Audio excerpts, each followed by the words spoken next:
This blood moon total lunar eclipse happening 23 degrees 58 arc minutes of Virgo on March 13th or 14th, depending on where in the world you're tuning in from. If you're on the East Coast like me, it's happening very early in the morning on March 14th, 3:54 a.m. Eastern Standard Time. And if you're on the Pacific Coast, it's happening almost at midnight at 11:54 p.m.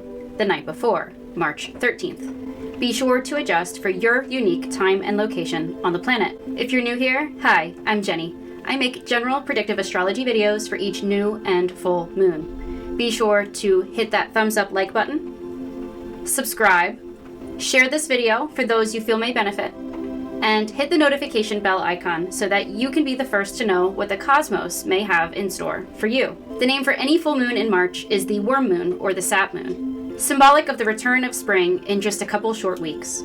As the ground begins to thaw, worms can move through the soil, and sap begins to flow again. Other names for this full moon include the eagle moon, the goose moon, the crow comes back moon, the strong wind moon, which is perfect for March. March begins like a lion and goes out like a lamb. And the sugar moon. This is a full blood moon total lunar eclipse in Virgo, the first blood moon since 2022 and the first eclipse of 2025, setting the tone for the next year and a half, while the north node of fate and destiny is in Pisces and the south node of karmic fate and destiny is in Virgo until mid-July 2026. I'll begin by explaining what makes this a blood moon and when and where to best view it. We call it a blood moon because the moon will appear red due to the position of the moon relative to the Earth, being completely in the Earth's shadow, or umbra. From this position, cooler colors, the whites and the blues, are eliminated from the Earth's atmosphere, which is why the moon appears red. It'll begin with a partial phase, when the moon begins to enter the Earth's darker umbral shadow, and it'll start to turn red. This is from 1:09 to 2:26 Eastern Standard Time, 5:09 to 6:26 UTC. Then we'll have a period of totality that'll last approximately 65 minutes. This is when the whole moon is within the Earth's umbra. It'll occur from 2:26 to 3:31 a.m. Eastern Standard Time, 6:26 to 7:31 UTC. The spectacle then reverses, and the redness will fade, with totality followed by another partial phase, lasting from 3:31 to 4:47 a.m. Eastern Standard Time, or 7:31 to 8:47 UTC. Again, be sure to adjust for your unique time and location on this big, beautiful planet. You'll be able to see it in North America and South America. Historically, blood moons and lunar eclipses were viewed by the ancients as omens, signs from the heavens to put down your weapons and stop fighting, to come together, to unite towards unity and peace. Now, we no longer live in a time when the lunations are followed closely, but perhaps those times will return as the age of Aquarius unfolds before our very eyes. Lunar eclipses are about endings. They are essentially full moons on steroids. This is the beginning of the end, the final purge. Lunar eclipses are part of 18-month cycles that unfold, not immediately, but over the next 6 months. The endings and closure that may be coming in for you may be sudden, feel out of the blue, and have a fated or destined feeling, and that's due to the involvement of the North and South Node.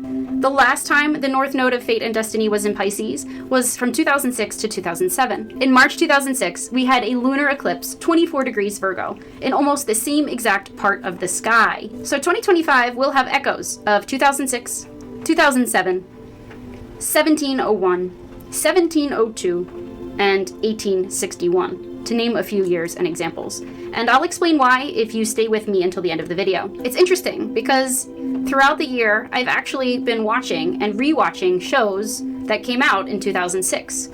I rewatched Heroes, and I finally got around to watching the show Lost, likely inspired by all of the aviation disruptions we've been seeing on the media. In the case of this blood moon total lunar eclipse, 23 degrees 58 arc minutes of Virgo, we have the sun in Pisces, spotlighting a parade of planets in Pisces, including Saturn, the North Node of Fate and Destiny, Neptune, and soon to be both Venus and Mercury, returning to this part of the sky via retrograde, coming up later at the end of the month. We have the sun in Pisces pitted against the full moon in Virgo, amplifying themes along the Virgo-Pisces axis of opposition. the access of health and healing. Themes that will emerge over the next year and a half include finding balance between the mundane and the spiritual components of life, shedding victim consciousness and martyr syndrome. Where have we become or play the victim? Shedding woe is me manipulation, playing the victim to garner attention via sympathy. Lies, illusions, and delusions, especially collective ones, will clear away as the truth comes to light. We'll see themes of drowning, shipwrecks, disappearances, mysterious deaths, like that of Gene Hackman, his wife, and their dog. Very tragic. Poison, gas, chemicals, toxins, addictions, drugs, and pharmaceuticals. We'll see catastrophic and historic flooding events, and we may even see tsunamis, especially in March 2025, with Neptune 29 degrees of Pisces, that final degree of the zodiac, 29 degrees being a critical anaretic crisis degree in astrology, bringing a collective crisis of faith along with it. Neptune will be 29 degrees Pisces for all of March 2025. Creativity, music, and dropping into a flow state of bliss will also be major themes as the next enlightenment unfolds. We'll see major changes unfold to the health industry and to the workforce as more layoffs continue. Other themes: worrying too much only attracts more things to fret over and worry about. Paying it forward, you can raise your karmic vibration by doing something selfless, something good for someone else, and watching the ripple effect that has on the collective. The other day, after work, I was driving down a very busy road, and I let somebody come out in front of me. And then we drove parallel to each other once I moved over to another lane. For a little bit, there's a bit of traffic building. It was the beginning of rush hour. And I watched as they, in turn, let somebody out in front of them. And it brought a really big smile to my face. Clear out what no longer serves, whether that's clutter in the home or a relationship that no longer sparks joy. Cleanse your energy with regular meditation, prayer, journaling, tarot card readings, and salt baths. Ground down by walking in nature. Go swimming. It's a great form of exercise. And remember that it's never too late to start living a healthier life. This Virgo Pisces axis of opposition, the axis of health and healing, features Virgo, representing our gut and our microbiome, our second brain, and Pisces, representing our overall immune systems, along with the chemicals, toxins, and potentially addictive substances that we ingest. With Saturn, 22 degrees Pisces, 22 degrees per degree astrology being the KILL or BKILLED degree, there may be some major collective health crisis unfolding that affects the immune systems of many. There may be some sort of attack, like hacking, to water treatment facilities, and something exposed involving toxins in the foods that we eat, the liquids that we consume, and the drugs or pharmaceuticals that we ingest. It's a south node lunar eclipse, meaning that the south node of karmic fate and destiny is tightly conjoined or aligned with the full moon. This is highlighting south node in Virgo themes, releasing shadow components or shadow aspects of Virgo energy, perfectionism, self-doubt and self-criticism, worrying, analysis paralysis, creating mountains out of molehills, or getting tangled or lost in the weeds of the details, often at the expense of the big picture. The full moon aligned with the south node of fate and destiny in Virgo is all about letting go and releasing unhealthy habits, like entertaining intrusive, self-critical thoughts that hinder self-growth. This reminds me of the rabbit animal spirit totem, and I'll read to you from the Wild Unknown Pocket Animal Spirit Guidebook, which accompanies the deck. Turned right to it. How lucky. Rabbit energy, and this reminds me of Winnie the Pooh and Rabbit, the character that's always fretting and worrying about something.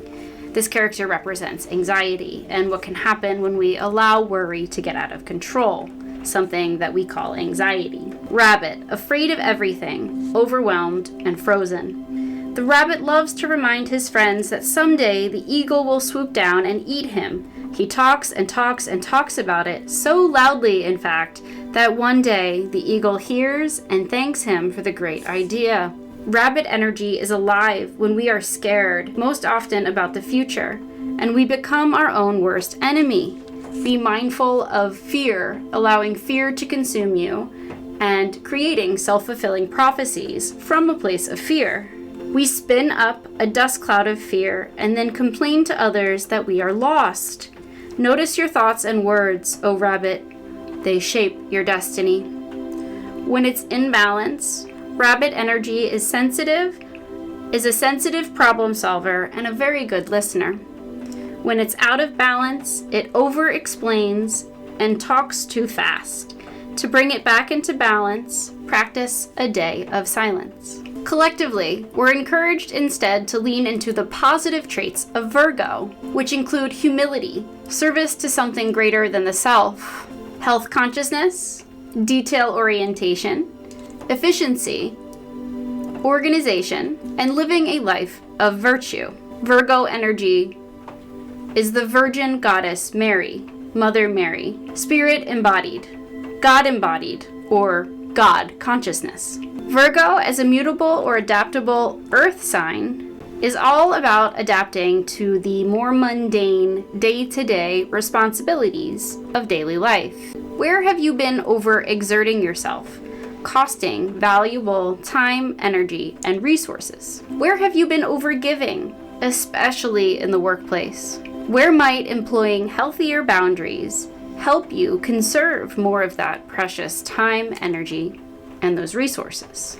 The full moon, tightly conjoined with the south node of karmic fate and destiny in the third decan, or final 10 degrees of Virgo, is ruled by Mercury and sub-ruled by the planet Venus. This energy is similar to the 10 of Pentacles tarot card. 10 is a number representing completion, and Pentacles represent earth energy, our material success, rewards for consistent effort put in over time. You can relax as you allow the rewards for your hard work to unfold. Trust that when you create something of value, you get value back.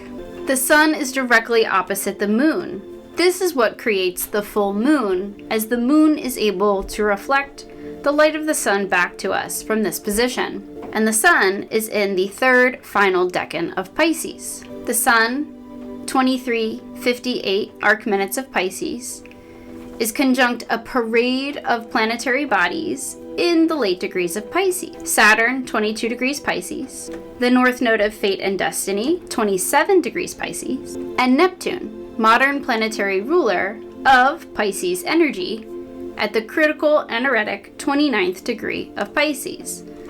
I mentioned this before, but we will also have both Venus and Mercury by retrograde returning to this same part of the sky in just a couple weeks, both of which will conjoin all of these planetary bodies in the process. The sun in the third final decan of Pisces, with the north node of fate and destiny, spotlights creativity, spirituality, intuition, and empathy. It spotlights how we're all interconnected and how our core vibrational frequency can and will affect the vibration of others. This third final decan, the final 10 degrees of Pisces, is ruled modernly by Neptune, traditionally by Jupiter, and sub-ruled by Pluto, or Mars, giving a strong Scorpio sub-flavor and undertone to the energy. This energy is familiar to anyone whose birthday falls between March 11th and March 20th. The tarot card associated with this decan of Pisces is the 10 of Cups, the Happy Family card, a card of contentment and completion, with water, cups symbolizing our emotions.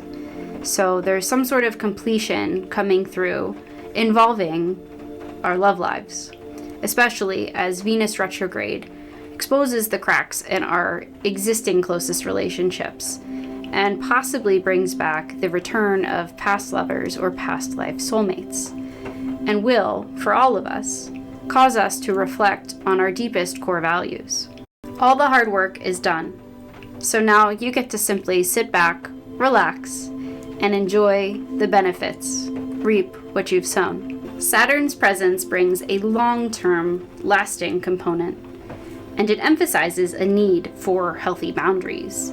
Saturn at the 22nd degree of Pisces, Saturn at the 22nd degree can bring major ego deaths to the collective, with strong, life-changing karma unfolding. Saturn at the 22nd degree can bring the sudden, unexpected loss of a boss, authority figure, or father figure, especially with the sun, representing father, tightly conjoined with Saturn, 23 degrees 58 arc minutes of Pisces. The north node of fate and destiny, 27 degrees Pisces.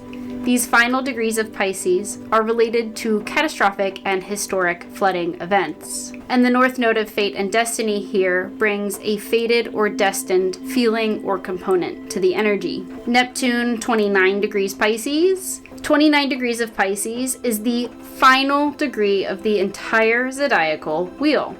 It's considered a critical anaretic degree in all of the signs, but especially this final degree of the zodiac. Neptune here, especially in its sign of rulership and especially at the final degree of the zodiacal wheel, brings a collective crisis of faith that ultimately leads to greater oneness and connectivity. Saturn, the north node of fate and destiny, and Neptune, all together with both Venus and Mercury returning to this point of the sky by retrograde and the sun spotlighting the energy, shows a major shift in values unfolding that leads to a serious long-term commitment to spirituality, whatever that may mean for you.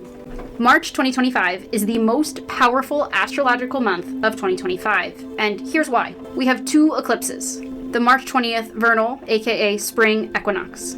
Two very important retrogrades, Venus and Mercury, coinciding with Mercury following Venus's path. 4 planetary kazimis, with planets conjoining the sun, kazimi translating from Arabic for through the heart of. So from our perspective, our Earth-based perspective, it looks as though the planet, as it aligns with the sun, is being consumed by the sun's energy, being burnt up, and then later reemerges in the sky, like the mythological phoenix, rising, reborn, renewed, and stronger than before from its ashes. And we have Neptune shifting into Aries. I'll explore each one of those in greater detail. March 2025 features 2 eclipses. This mid-month, blood moon, total lunar eclipse, 23 degrees 58 arc minutes of Virgo, almost, if you round up, to 24 degrees Virgo, and an end of the month, partial new moon, solar eclipse, 8 degrees 59 arc minutes, almost at 9 degrees of Aries. More on that in a bit. We have the March 20th vernal, aka spring equinox, Aries equinox, the start of spring here in the northern hemisphere. The vernal equinox creates energy volatility across the planet, leading to geomagnetic disruptions. We may see more volcanic eruptions, earthquakes, tsunamis, etc. 2 very important planetary retrogrades, one on March 1st and one in the middle of March, March 15th. Beware the Ides of March, Venus and Mercury, respectively. Whenever a planet stations retrograde, its symbolism is heightened and goes haywire as it experiences disruptions. For Venus, this includes disruptions to our closest relationships, friendships, client relationships, our finances, our money, our work, and our values and appearance. With Mercury, those disruptions include things that Mercury rules: trade, commerce, communication, and technology, most notably. Notice how the tariffs are now in effect. We're essentially in a trade war, and we'll have to see what effects this has on the looming World War III that will more than likely play out on the seas. Venus retrogrades for 40 days and 40 nights. It began on March 1st, coinciding with Ramadan in the Muslim faith, which is a period of reflection, prayer, and fasting, and coinciding with the 40 days and 40 nights of Lent. In the Christian Catholic faith, Lent is a time of reflection and self-sacrifice, as you heighten your spirituality and your connection to God, whatever you deem that to be. Venus will spend 3 months in Aries and 2 months in Pisces, retrograding from 10.5 degrees Aries to 24 degrees Pisces. Venus retrograde, like we mentioned, will bring disruptions to our closest relationships as the cracks in these relationships are exposed. Where Venus is now, Venus will later return in May, so don't act now. It's a retrograde. It's time to reflect. Act later. Act in May. Sit back and, like the eagle on its perch, detach yourself from the situation and simply observe. Simply be. Venus retrograde is influencing Uranus, while Uranus is in the final degrees of Taurus. It's approaching Algol, Medusa's head, the demon star. Because Taurus is one of the signs, along with Libra, that's ruled by Venus. Uranus will soon shift into Gemini in 2025. And whenever Uranus visits Gemini. It coincides with U.S. involvement in a major war. On March 15th, beware the Ides of March. Mercury stations retrograde 9 degrees of Aries, the exact point where we have the new moon partial solar eclipse at the end of the month. 8 degrees 59 arc minutes rounds to 9 degrees of Aries. This Mercury retrograde is particularly special because it follows Venus's path, meaning that both Venus retrograde and Mercury retrograde will conjoin the Sun, Neptune, the North Node of Fate and Destiny, and Saturn.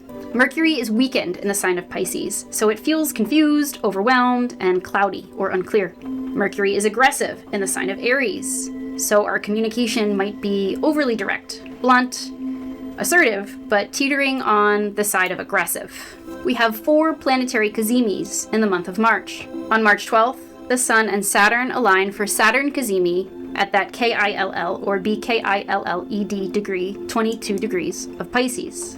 March 19th to 20th, depending on where in the world you're tuning in from, the Sun and Neptune align for Neptune Cazimi, 29 degrees Pisces, the final degree of the zodiac. On March 22nd and 23rd, depending again on where you're tuning in from, the Sun and Venus retrograde align for a Venus Cazimi, 2 degrees of Aries. And on March 24th, the Sun and Mercury retrograde align for a Mercury Cazimi, 4 degrees of Aries. And finally, last but not least, on March 30th, Neptune will shift into 0 degrees Aries for the first time since April 8th, 1861. Coinciding with the American Civil War. In 2025 and 2026, Saturn and Neptune will travel together into Aries, a formation we have not seen since the early 1700s, since 1701 and 1702 to be exact. All of this brings a very chaotic, seesawing, flip-flopping type energy. It has us feeling scattered, especially with Jupiter still in Gemini, debilitated in Gemini, making us feel like an octopus being pulled in 8 very different directions as we struggle to juggle it all. You're reminded now more than ever to drop into your core energy frequency. Find center as you battle this head versus heart tension. Allow the heart to win, but also be mindful to not let emotions overwhelm or consume you, especially to the point where your reactions versus your responses cause you to do something you later regret. We have Mars, 18 degrees Cancer, on fixed star Wasat, 18 degrees being the other evil degree in degree astrology, other than the 22nd degree. If you'd like more information about Mars on Wasat, 18 degrees Cancer, I suggest checking out my previous video about the new moon in Pisces, as I covered that in great detail. Mars has been at this part of the sky since it stationed direct back in February, the second half of February, and for the first half of March. It'll move on past Wasat slowly under the energy of this mid-month lunar eclipse. Thank you for watching. If you're still with me, you're a real one. Drop your current most used emoji in the comments. If you took anything away from this video, we ask that you like, comment, share the content, and subscribe. If you enjoyed this video, we know that you'll enjoy the full playlist and this additional video. Thank you so much. Love you, and see you soon.